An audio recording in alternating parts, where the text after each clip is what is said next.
October 4th through October 10th is Mental Health Awareness Week. And while it is very important for those specific dates to emphasize mental health, I wanted to make a video to give a couple more mental health tips and things that can improve your mental health far beyond that awareness week. Your mental health is just as important as your physical health, if not more. It's more important than your popularity, your acceptance from everybody, someone else's perception of you, unnecessary interactions with toxic people. It's more important than your to-do list, your past, your expectations, your appearance, your status, making everyone else happy at the cost of your own. So what are a couple things that you should give to yourself and add into your self-care for mental health? You can take a break. For example, if you're constantly on the run, you're constantly doing things, give yourself a little bit of a break.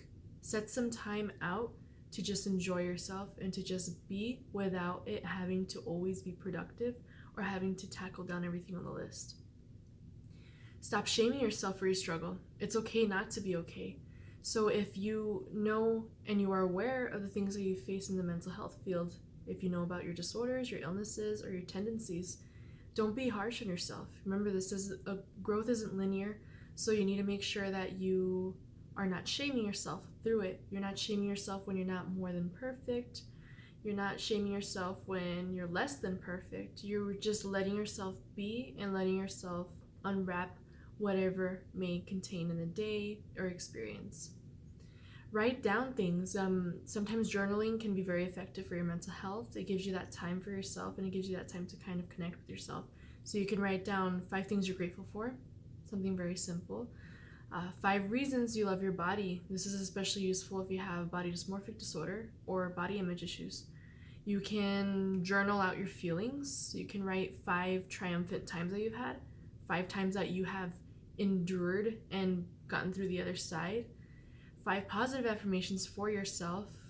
You can also maybe write to yourself about what would you tell someone that you love who's going through the same path as you, who has the same mental health disorder as you, or a couple of the issues that you face.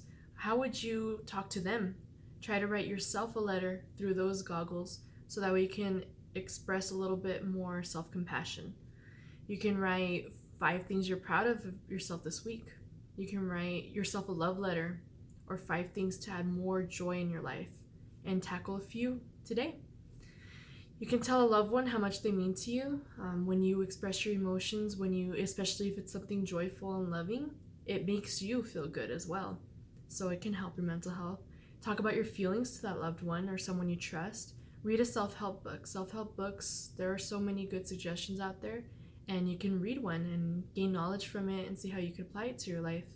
You can eat a nutritious meal. You can accept your flaws. Again, it goes back to not shaming yourself. If you know you have a few shortcomings, there are some things that you want to improve on, instead of demonizing yourself and being so harsh on yourself, maybe you could just be like, okay, yeah, I can't do this yet, or I don't have these capacities yet, or whatever it may be. Just be like, okay, these are my limitations as of right now. I am not perfect. Nobody is perfect. You're human. So just accept the things that you figure or you define as flaws. Just be okay with yourself. Be okay with not being what is expected of you. Be okay with not being this, that, or the other in the checklist of what is expected of you. Do a yoga class. Yoga is very effective. It can help move your body in a way that cares for it. It can allow you to step out of your brain a little bit and move your body out, stretch out your muscles, be able to kind of let out that energy that's stored inside of you. It helps a lot, and it improves your health physically as well, so it's a win-win. You can ask for help if you need it. You can watch a self-help video on YouTube. There are so many things that we have access to on the internet. Some of them can be harmful to you, but then there can also be some that can really benefit you, such as a self-help video. So why not use that time to seek out things that make you feel good, even if it's something funny, something entertaining, something that you are passionate about, or something that is really going to take care of you and your brain. You can do something that brings you pleasure, something that you enjoy doing that actually gives you a euphoric feeling, whether it be something creative, something cathartic, a hobby, anything it may be. Give yourself a hug. It releases oxytocin, especially if it's for more than 20 seconds, 20 full seconds, And you can actually give yourself love, like literally give yourself love. Or if you have a loved one or a pet, give them a little cuddle, give them a little love, give them a hug, and that oxytocin will kick in and your brain chemicals will literally improve your mental health. So that's a very good suggestion as well. You can move your body around, you can dance, you can exercise, you can just get around walking, you can find an activity to do that moves your body around a little bit, because sometimes when we're a little stored and we're a little stagnant, all that mental energy kind of just jitters around and just jumps around within us when we're not really doing anything. So when we get our bodies moving a little bit, our minds are not just focused on our thoughts. They focus on the activity at hand. They focus on the production of something. So it could be also very helpful if you tend to get that and you tend to notice that you get like that when you're a little bit more stagnant. That can help you out too. Practice mindfulness. Mindfulness has to do with the fact that within your day-to-day activities, not only are you doing them, you're just not stuck in autopilot. You're a little bit more engaged with each and every moment that is going on there. You're a little more present. You're not so fixated on the end results or anything like that. You're actually like allowing yourself to be involved in each and every second of that day, each and every second of that occurrence. You're not letting yourself be kind of like autonomous and be like, okay, I've done this before, I know what to do. No, it's just gonna be like, oh wow, okay, so I do this, look at that, smell if you're cooking, something. Be more mindful. You can schedule your first therapy session. So depending on where you are in your mental health journey, maybe you do realize that you need to take the therapy route, and that's okay. That's really good. Whatever it takes for you to be mentally healthy. Maybe you could schedule your first appointment. They have in-person sessions, and right now with COVID, there's some telemedicine sessions as well, virtual sessions. You can possibly seek that out if you really are wanting to take the therapy route right now. Don't drink alcohol. Maybe take a day where you won't necessarily be taking anything that inhibits yourself a little bit, because sometimes it may catch you at a vulnerable state and it may worsen the symptoms that you do feel. So maybe take a break from that. Take a break from the things that kind of trigger those things. Maybe it might be caffeine for you, or alcohol, or certain foods, or lack of, or maybe you need to switch it up a little bit. So try to maybe abstain from some of the stuff that triggers a little bit of those things that go on in your mental health, like whether it be anxiety with caffeine or it be depression with alcohol. Try to figure out what it is that does that and abstain from it a little bit to see how it actually makes you feel. And from that little test, you can see what can be brought into your life daily, what can be incorporated into your routine, or what can be taken out. Get out in nature. Nature is really, really good for us. A lot of us are a little bit more housebound right now, of course, it's understandable, but maybe try to step outside a little bit and breathe some fresh air, look at the trees, talk to a plant, I don't know, whatever you want to do. You could just allow the sunlight to hit you a little bit, which is actually really good, because not only do you get vitamins from it, you also get to boost your serotonin as well when you get sunlight, especially since it's fall. Seasonal affective disorders creeping in. So if you allow yourself to get into nature, be able to touch and feel the atmosphere and the current climate right now, you kind of synchronize your body a little bit more to what's going on out there, what's going on naturally. So your body isn't just in a bubble or in some sort of artificial setting all the time. Allow yourself to do that so that way you can synchronize a couple of things. And it also, on top of all, being out in nature, being out with the sun, helps a lot with your sleep cycle. So another win right there. You can get yourself a bouquet of flowers, get yourself a little gift, get yourself a little surprise. I mean, sometimes we could be down on ourselves because we're not getting gifts or getting surprises by other people. Do that for yourself. You don't always have to wait for someone else to do it for you. Do it for yourself, and especially if you're taking care of your mental health and you're practicing self-care, do something for yourself. Do a beautiful gesture for yourself, because in the end of the day, we have our relationships, we have our bonds, we have our friendships, we have our acquaintanceships. But at the same time, what are you doing with the relationship with yourself? That has a lot to do with your mental health. Take charge of that. Learn a new skill. So let's say there are a couple new things that you want to learn. Figure out which one is accessible to you right now. If you want to learn a new language, I'm so sorry. If you want to learn a new language, there's Duolingo. It's free. You have to watch a couple ads, but it's free. You can learn how to play an instrument on YouTube if you have the instrument. You can learn how to dance. You can learn how to cook. You can learn how to do a couple crafts in the house. There's so many things that you can have access to. It's just a matter of have fun with it. Even have fun with figuring out what you want to do. Think about all the little things that you want to try out. All right, cool. Where can I find this? Where can I access this? What do I have around the house that I can make something out of? Like, let's say you have wood and you're like, you know what? I have wood, I have drills, I have screws. Let me build something. I have paint. Let me paint a wall. Oh, I have construction paper. I want to learn how to make this. Let me learn how to make this. I want to learn how to draw this. I can look up a couple videos. I want to learn how to dance something. It's a new skill. Learn it. A language, or if you have the resources to be able to go out and figure out a specific course, a specific place that you can acquire those skills, then by all means do it. Allow yourself to have fun exploring outside of things that are required from us and demanded of us. Try to find out what's something you actually want to engage in at that moment. That doesn't always have to be with an end result, a goal, demands, or to-do list. Something that can be fun to explore. Try it out. You can put your phone in airplane mode for a few hours. Sometimes a lot of the alerts, everything, especially with how much we have access to social media, emails, texts, calls, can really be interrupters in our day.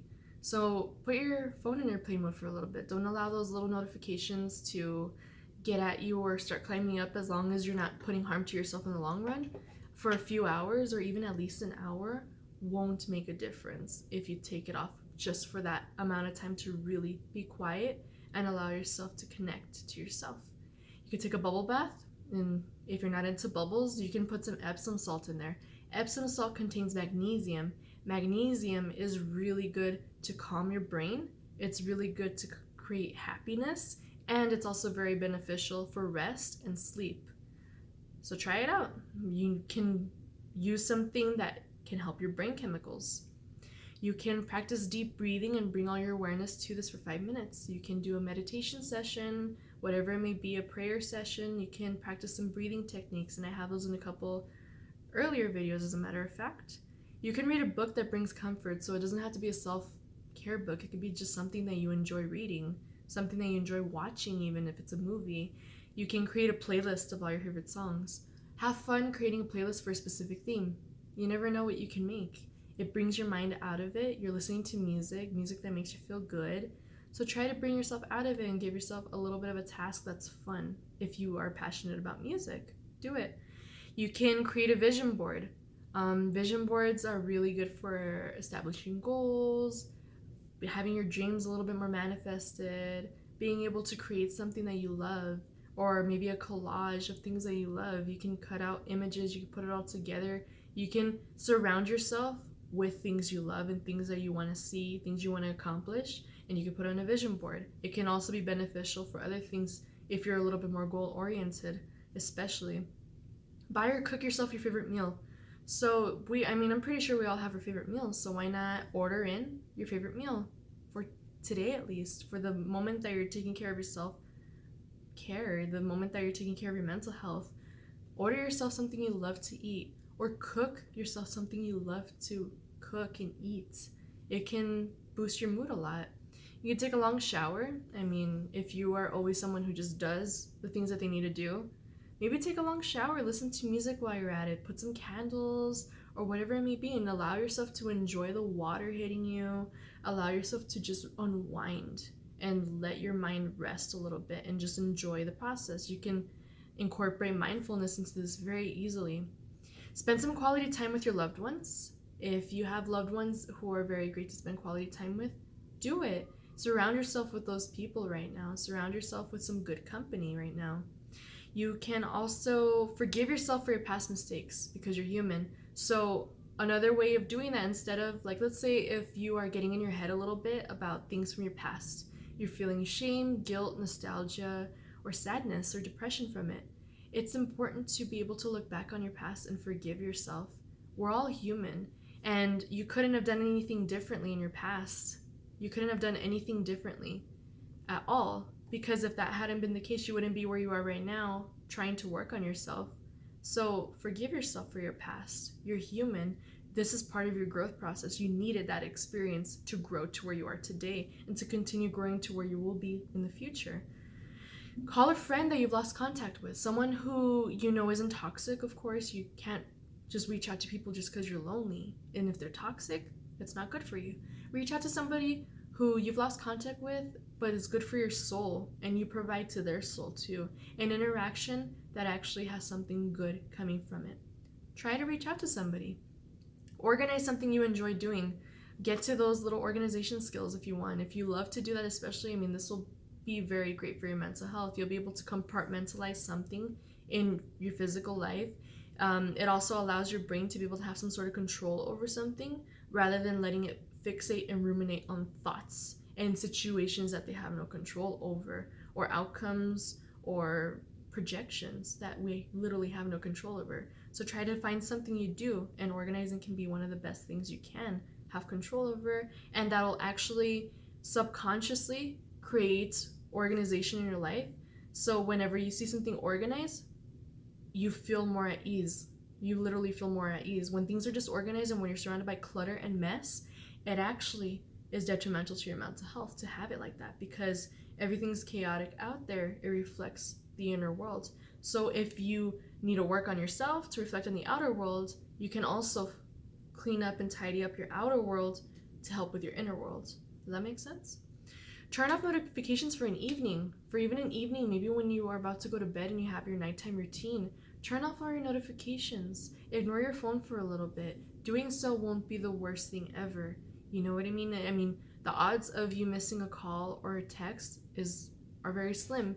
We have a lot of access to everything all the time, and it develops FOMO, fear of missing out. So turn off those notifications and allow yourself to miss out, so to speak. It can wait. Your mental health is more important than always being up to date with everything and always being accessible to everything all the time. Watch a motivational speech on YouTube. It just matters. It all depends on what you can access on the internet. Sometimes a lot of things can be harmful to you, but surround yourself by something. Oh my God. Surround yourself by something good. I need water. Look for a motivational speaker. Look for someone that pumps you up, someone that you admire, a story that you're touched by. Look up something like that on YouTube. Look up something that can really be brain food for you, and you can motivate yourself in your day. You can let that be a part of your routine and allow it to be brain food for you and allow it to help your mental health. So try any of those things out. I mean, it doesn't stop just with an awareness week or an awareness month or an awareness day. You can do this in your day-to-day life. You can take so many small actions and so many little steps, that those little steps are really big factors in your mental health growth. It's those little consistencies, it's those little check-ins, those little moments you carve out that really benefit and help with your growth. So I hope you find any of these useful. Take good care of yourself, be easy on your mental health, and spread it out. We need to take better care of our brains. Have a great day.